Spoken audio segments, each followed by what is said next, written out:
What is human flourishing? Human flourishing is more than just happiness or success. It is living a life marked by purpose, virtue, resilience, and connection. It is becoming the fullest version of who we are meant to be. Human flourishing isn't something we possess at one time. It is something we grow into through choices, habits, relationships, and meaning. To begin with, let's talk about Aristotle, one of the earliest and most influential thinkers of this topic. Aristotle believed that the goal of life is a deep, stable form of flourishing. According to him, flourishing comes through virtue, not wealth, pleasure, or power.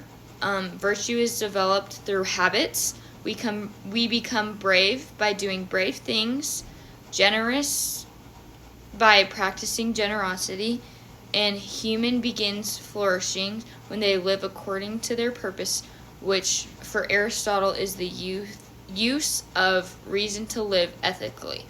Aristotle teaches that human flourishing is not a passive state, it is an activity, that a life of intentionally choosing the good in life.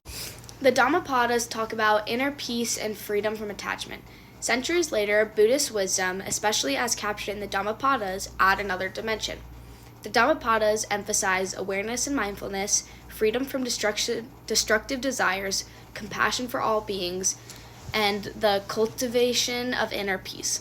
While Aristotle focuses on virtue shaped by reason, the Dhammapada highlights freedom from attachment and the transformation of the mind. According to this tradition, flourishing comes from when we are not controlled by anger, greed, or ego, but instead act from clarity and compassion. One of the most famous lines from the Dhammapada states, "All that we are is the result of what we have thought." This idea suggests that flourishing begins in the heart and the mind through intentional awareness. Next, we'll talk about Viktor Frankl and him finding the meaning in the midst of suffering. Viktor Frankl and his influential book, Man's Search for Meaning, Frankl survived the Holocaust and emerged with one of the most profound statements on human flourishing in the modern era. Frankl teaches the deepest human drive is not pleasure or power, but it's the meaning. Even in extreme suffering, life offers the possibility of finding purpose. We have the freedom to choose our attitude and our responses, even when everything else is taken away from me. One of Frankl's most powerful insights is those who have a why to live can bear almost any how. For Frankl, flourishing is not the absence of suffering. However, it is the ability to transform suffering into something meaningful through love, responsibility, creativity, and courage. His message aligned deeply with Aristotle and the Dhammapadas. Flourishing is ultimately about who we become, not what we try to avoid. Finally, we're going to talk about Catholic social teachings and how it helps you flourish in communities.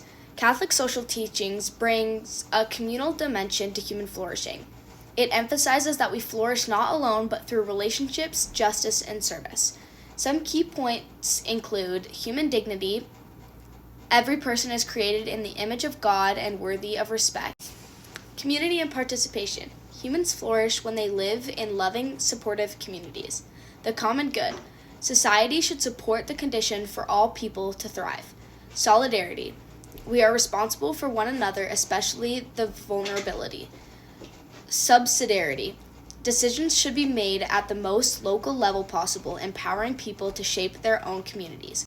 Catholic social teachings teaches that flourishing is not just personal. I'm gonna bring my hair out. Catholic social teachings teaches that flourishing is not just personal, it's social. A society that ignores justice, dignity, or compassion blocks the flourishing of its people. When we combine all these aspects of human flourishing, a unified picture starts to emerge. For example, Aristotle shows that flourishing is living a life full of virtue. The Dhammapadas show that flourishing requires our inner peace and freedom from harmful desires. Viktor Frankl reveals that flourishing comes from true meaning, even in the midst of bad suffering. Catholic social teaching reminds us that flourishing is communal, grounded in in dignity and justice. It's also about bringing the community together and serving one another. Together, they show that human flourishing is a life of purpose and meaning, shaped through virtue, wisdom, and compassion, sustained even through adversity, rooted in relationships, justice, and the common good. Human flourishing is not a destination, it's a lifelong journey of becoming who we are called to be. Okay, now we're going to talk about some modern challenges that people experience when going through human flourishing. We've explored the foundation of human flourishing, but it's important to ask what prevents people from flourishing today. We live in a world filled with distractions, pleasures, and anxieties. Many people struggle with constant comparison through social media, stress and burnout from school, work, or athletics, loneliness even while surrounded by others, fear of failure, loss of direction or purpose. These challenges don't mean we're weak. They mean that flourishing today requires intentional effort. This is where wisdom of Aristotle, Frankl, the Dhammapadas, and Catholic social teachings become especially relevant. Their ideas give us tools we can use right now. Aristotle believed that we become the people we are through our habits. In today's world, this means practicing discipline even when motivation is low or not even there. Choosing courage when we face our fears, which isn't always easy. Acting with kindness even when it's inconvenient, like our acts of kindness assignment that we did for a week.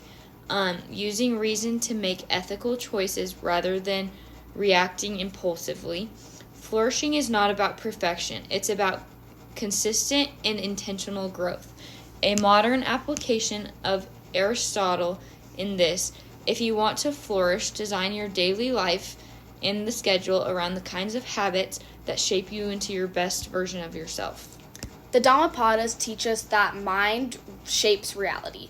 In a world filled with noise and distractions, this message is more important than ever. We can use Buddhist insight by taking time each day to pause, breathe, and reflect, being aware of our emotions instead of letting them control us, reducing attachment to outcomes we cannot control, practicing compassion towards others who are also struggling. Mindfulness is not just meditation. It is learning to stay present, grounded in a world pulling us in every direction. Viktor Frankl teaches us that our deepest need is in the meaning, and the meaning can be found in three main ways: through our work and our contributions, through love in our relationships, through suffering that is transformed into growth. This means that flourishing is not about avoiding difficulty and hard moments. It's about finding the purpose bigger than yourself. Frankl would challenge us to ask, what is life asking of me right now? How can I serve someone else today? How can I transform challenges into a deeper meaning? When we live with purpose, we flourish even in the face of adversity. Catholic social teachings remind us that none of us flourish alone. In fact, our personal flourishing is deeply connected to how we treat others. Catholic social teachings calls us to stand with those who feel excluded, make choices that promote justice, build communities where each person's dignity is recognized, use our gifts to help others flourish. In this practice, this could look like including someone who feels left out, volunteering, standing against bullying or discrimination, supporting mental health awareness, caring for the poor or vulnerable. Human flourishing becomes richer when it is shared. Let's bring all of this together with a simple modern picture of what human flourishing looks like. A flourishing person is not someone who is always happy and has a smile on their face.